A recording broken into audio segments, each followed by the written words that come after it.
Welcome back to Project Brupeg. After driving nearly 700 miles without an autopilot, it's time we finally get this sorted once and for all. This episode, Duncan is back on board, and Damien has done all the preliminary work to get the hydraulics resolved. Now it's time for the last piece of the puzzle, electronics. We have 2 donated autopilot units to make into 1 working unit, the latest being donated by Stan. Thanks, Stan. And Duncan has taken on the task of making it possible to steer Brupeg electronically. Thanks, Duncan. We're so grateful for all that you do. Robot steering. Brupeg was a sunken fishing trawler that was stripped out and ready for the scrapyard. She's just completed a 10-year rebuild that's brought her back to life. With the help of volunteers and funded by our Patreons, community and subscribers, she'll be crewed by passionate people from around the world. If you'd like to be involved and support the project, please consider joining us on Patreon or subscribe to the channel. There's a link in the description below. We're about to head off. Leaving Townsville. We've been at a place called Rosshaven Marine. It's been a decent experience for us here. There's been some really cool people. Amy in the office has been really great to us.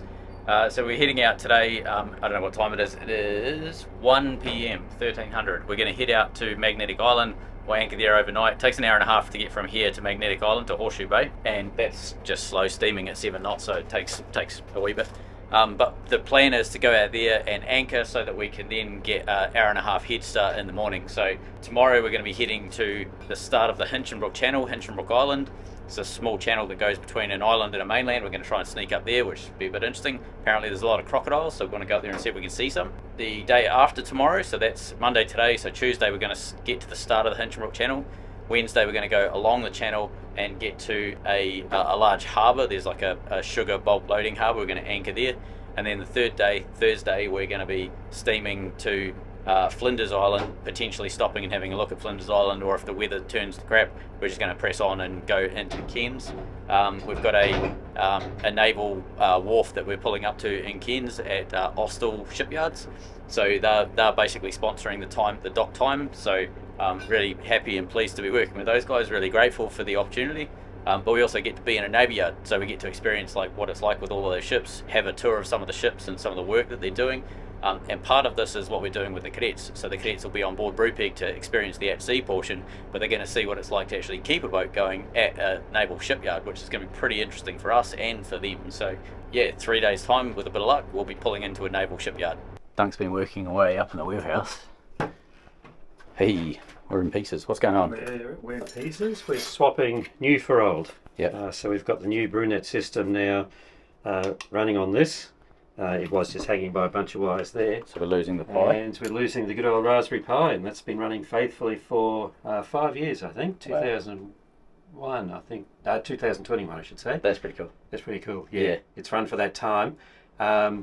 So I remember when we first started this, and there were a lot of concerns about the longevity of the micro SD cards, and we shared that. So we've swapped them every year. We put in a new micro endurance micro SD card, and you might see at the top here also I've got dual USB there for a database that's been running in the background, which has been, in a prototype sense, logging engine data. It could log data for 10 years based on the memory that's there now. So that's set up as a RAID 1 system. And again, that's been running robustly this whole time.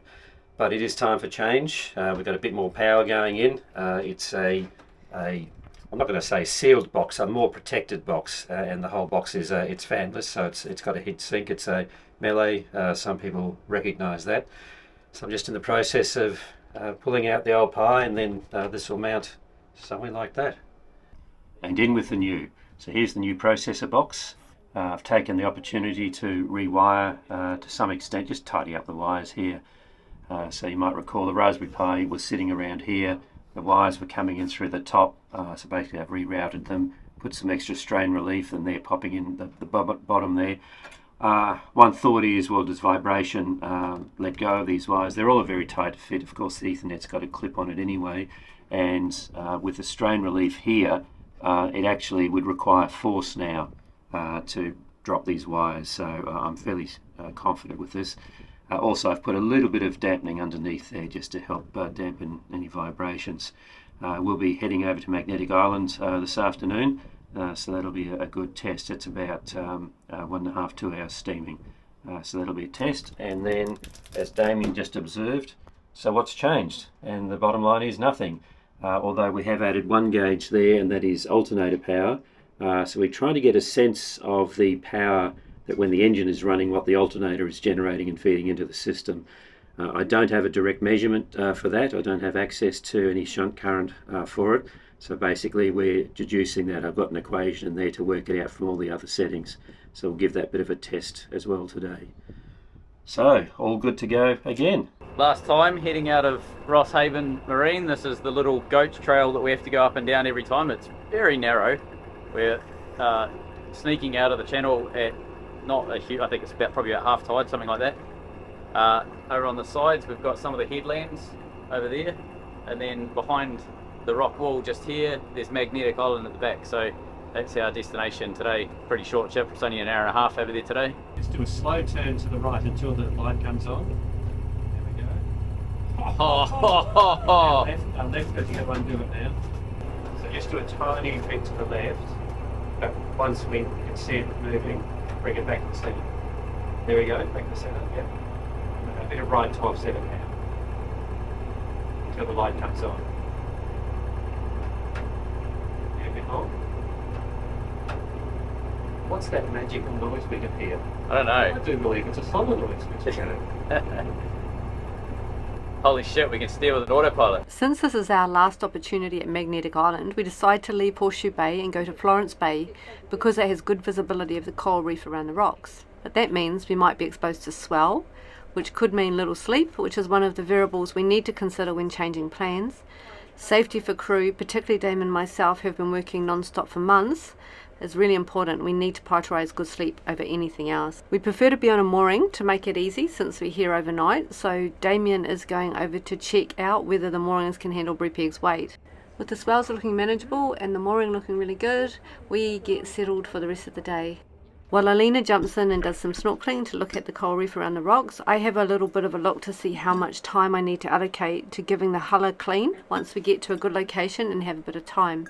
Marinas are helpful for work, but are quite polluted, which increases growth on the hull. After professional supervision of what I was doing, Babycat checked everything was okay once finished. So it's just before 5 in the morning. Cat has been fed. Duncan's up in the wheelhouse prepping for software and so on. Before we go, Alena is just at the back.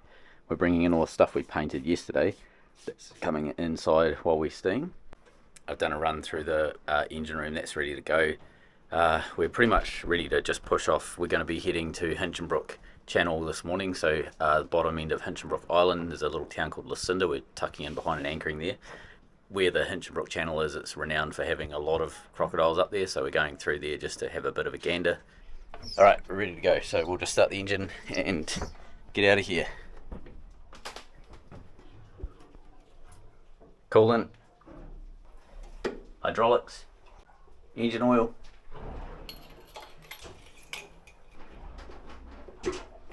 2 squirts for good luck. Plenty of gearbox oil. Electrons. RPM. Fuel pump. Fire in the hole. And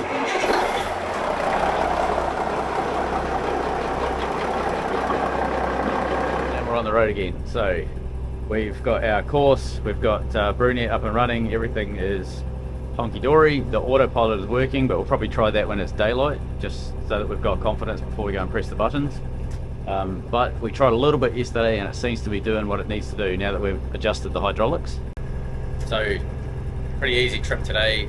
Weather's pretty benign, and it's, I think from memory, a 7 or 8 hour trip into a fairly nice area. Over here, that's it.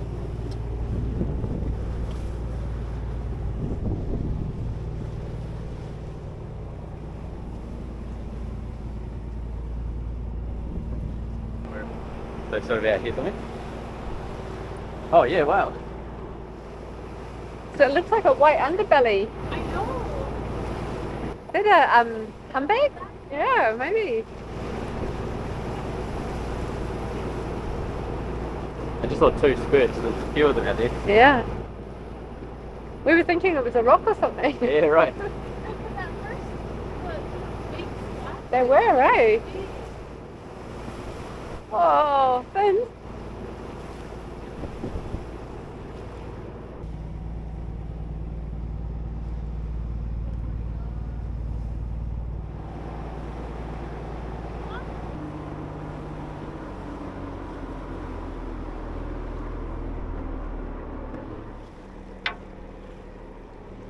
Oh my gosh. There's 3, 4. Okay, I don't know about 4.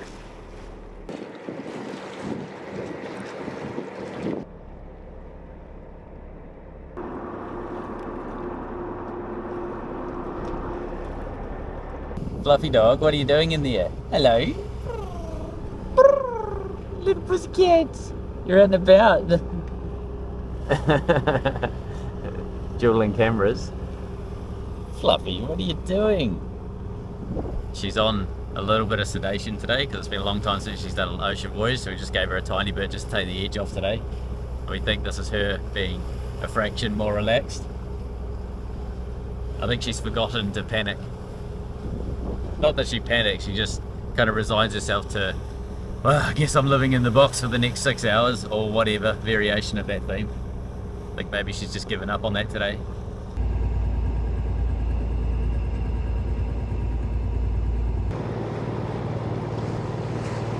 Oh my god.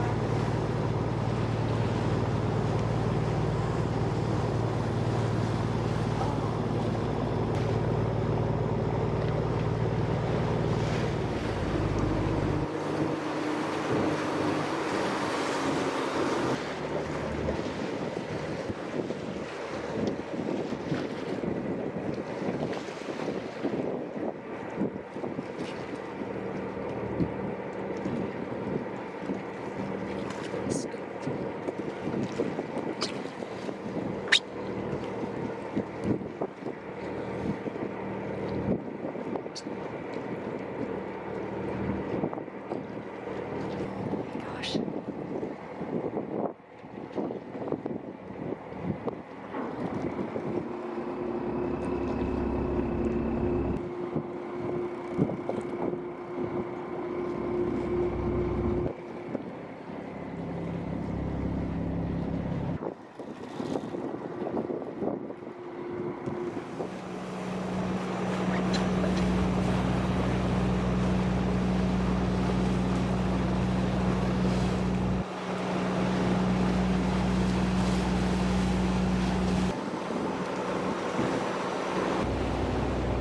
Yeah, it's amazing out there, isn't it?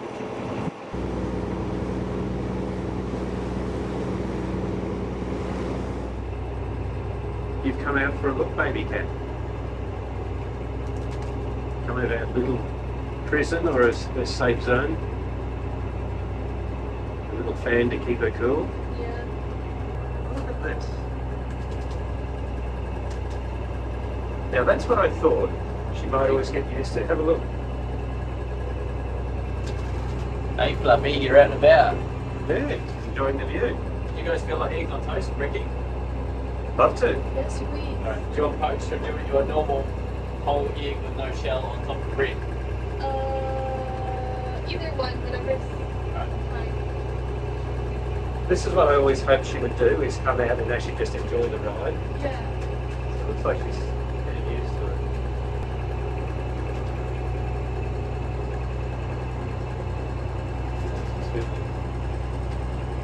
Yeah, it's not easy there. I don't remember to see it. Hey baby girl.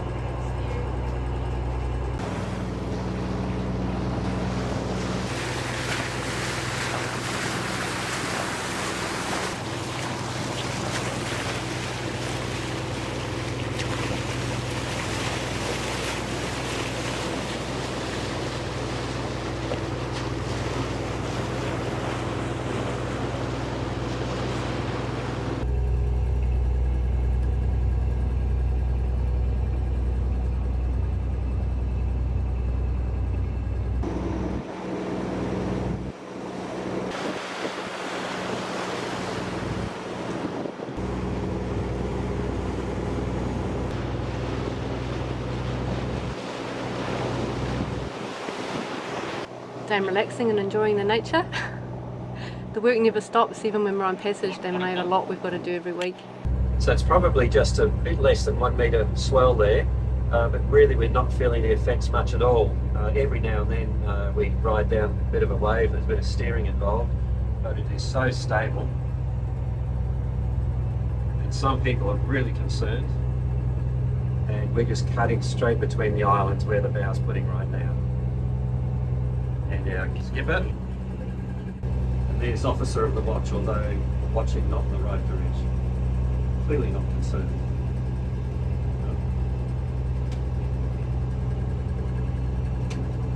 Coming over to check the port side. She's joining our ornament collection. What more can a boat want? A electronic compass, I'm not sure what they call the waving cat thing, a 3D printed Brupeg, and officer of the watch.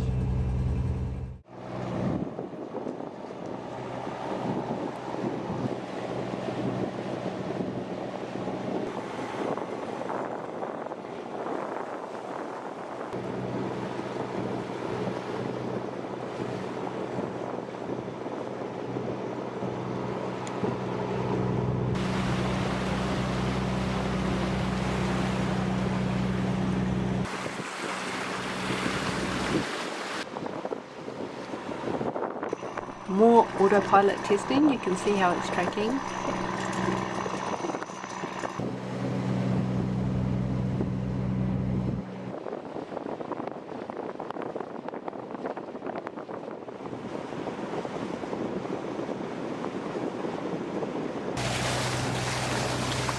Crew breakfast. Two.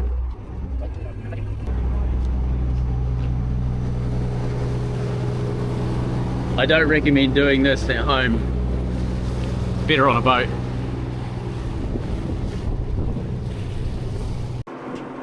Damien and Dunk having more fun testing the autopilot.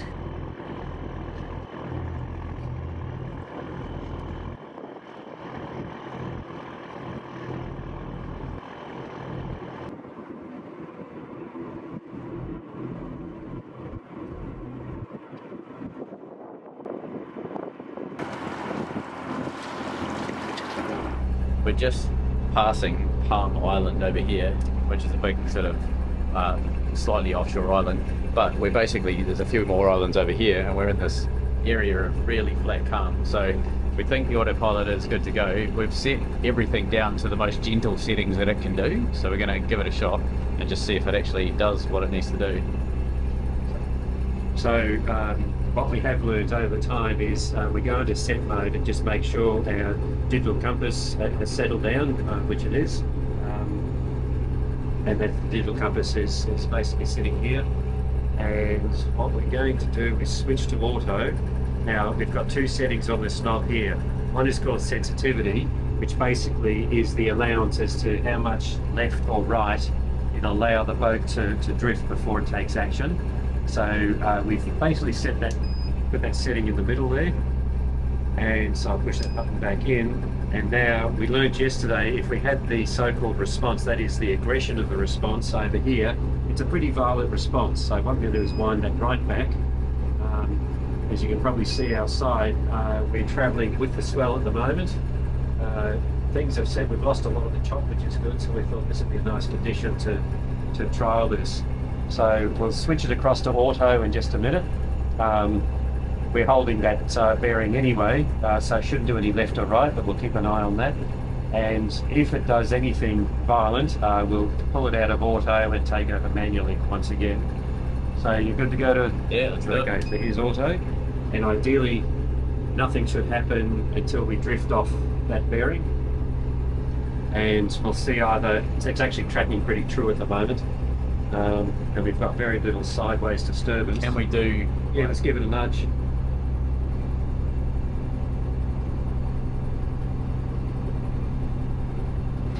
There we go, it's kicking in. Okay. I've got it back. Holy shit. Yeah, I've got it back. Alright, so that's a relatively aggressive turn. Yes. So I think our next step is get the manual out and have a read. Yeah.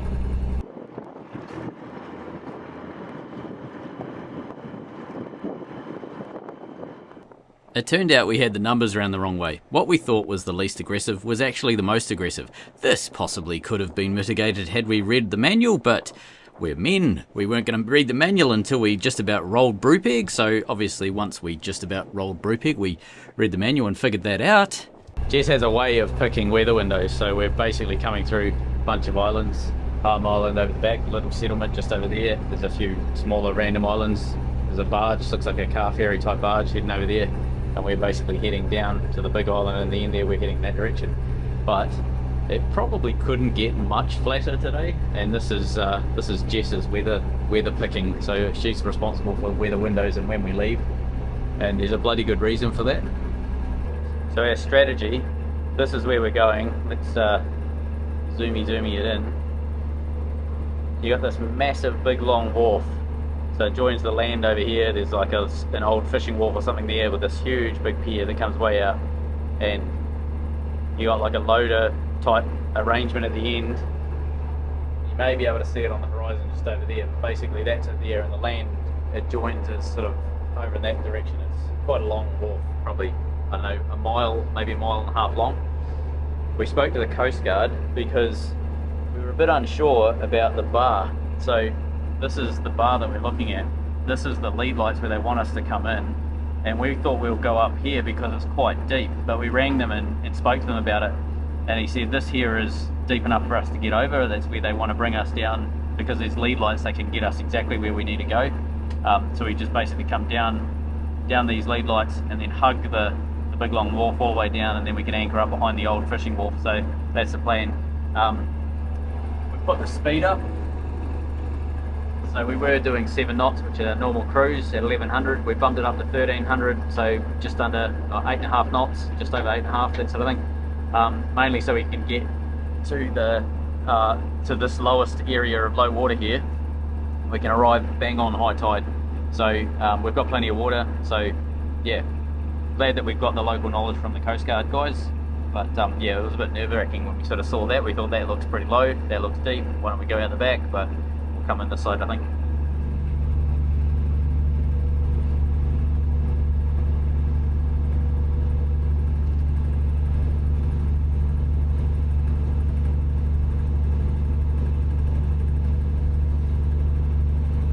So this is the sugar loading wharf, and the wharf itself, we just measured it off the charts. It's 3 nautical miles long, or 6 kilometers long, so pretty big.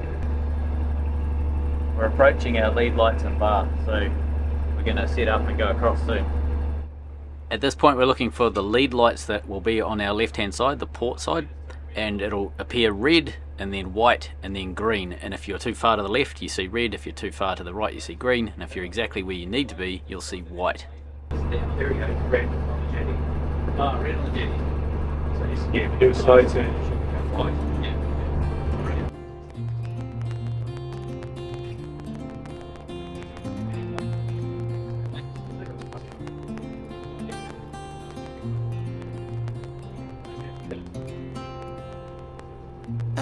Afraid of the dark. 'Cause once you let the light in, you won't see the I'm showing right down the centre on the chart, Yeah. slightly off on the light. I think I'll be guided by the light. Yeah, so yeah. 3.9. 3.9. Okay, so we've just crossed the 4 metre mark where we've got 3.9, so the chart's pretty accurate. 3.5. Oh, the that's key, that's under the keel. So we've got about a Yeah, metre roughly above. We'll be good. Add 2.1. Okay. Depth of the boat. Alright. No, I don't mind the rain. And ooh, that's the way it goes. Life will teach you what you need to know. And ooh, like a She said she's seen the colour change. Yeah, we're just about to come up to a right hand side 1 metre.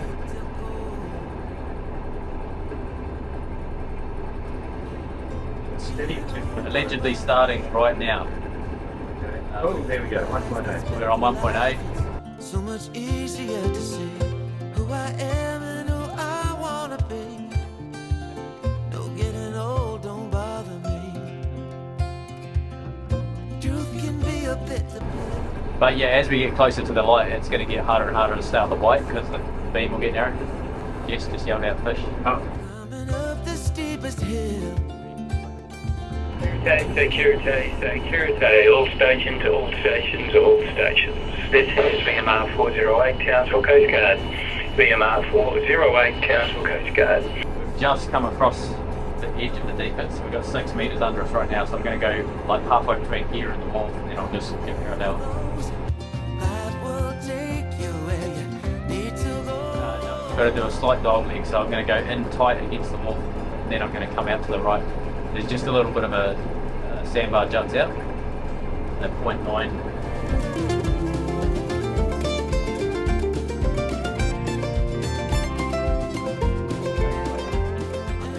The sandbar's right on my right hand side now, so I'm going to turn soon. Life will teach you what you need to know. Ooh, like a river flows, life will take you where you need to go. Straight down looks okay. Just check it when you come in. As long as we're anchoring safe, we should be alright. Jess just mentioned going straight down, so we've just come through these islands and we've done a left-hand turn into this channel here. And you can see the wharf is this big black line that extends out here, and the purple line is the lead light that we had to follow down, and we were following that so that we could cross this sandbar here. Now the sandbar moves all the time obviously, and it's fairly shallow. Lowest we had was 90 centimetres underneath the boat.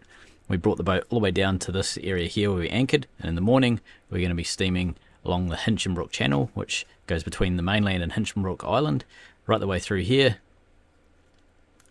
and then finally out to sea. It takes about 2.5 hours for us to get through the Hinchinbrook Channel, and it's something that we've been looking forward to. 9.5.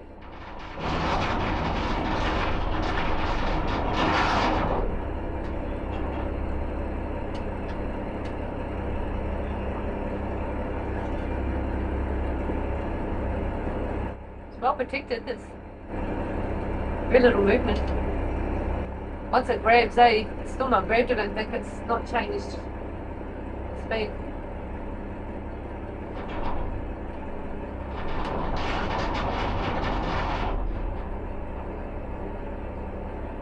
Still going backwards and speeding up. 0.6, 0.5, 0.1, 0.2.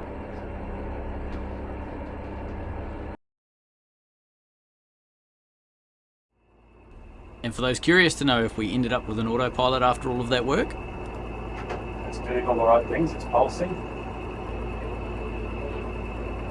So with the power steering, I've gone one click to the left. We're in the deadband zone. But that's fine. Hang on, we'll do a little bit of the left. There we go. On auto. It's now in auto. We've got, it's happy. I can see we're drifting a bit to the right, so it should pick us up in a second.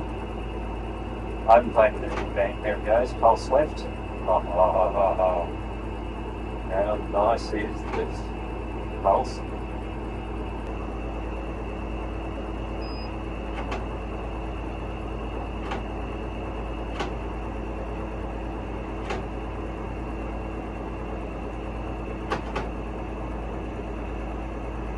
Okay, I've put in a turn left. For the record, it's 350 degrees. So it's now deactivated the rudder, it's got the turn in. And it's what I'm looking for. About now it should straighten up. I'll maybe a bit more to go yet. Here we go.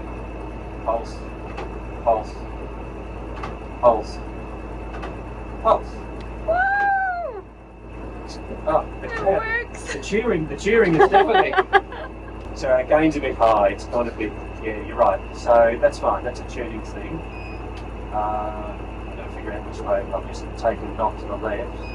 pretty much from this point forward, the autopilot has worked absolutely flawlessly. We've travelled another couple of 100 miles up the coast using the autopilot, and it works an absolute charm. We did have one instance where we were driving along and it threw a hard left into the mix, but apart from that, everything has been sweet with it. In the end, it turned out that our settings on the electronics side of things weren't quite spot on, but we couldn't get them to be spot on because the solenoids were not working. We had 24 volt solenoid and we had 12 volt power feed, so we were under driving them, so they were not getting enough grunt to basically move.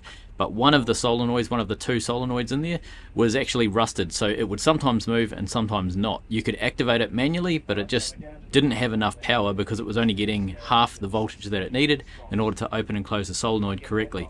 So once we replaced it with a brand new 12 volt solenoid, and then we were able to tune our settings, we've got an autopilot that works an absolute treat. Thank you to Duncan and Damien and everyone who helped us get the autopilot sorted. Travel from this point is going to be so much easier. Next week, we go through the most beautiful place we've ever seen. We can't wait to share it with you. Thank you for making this possible. See you then.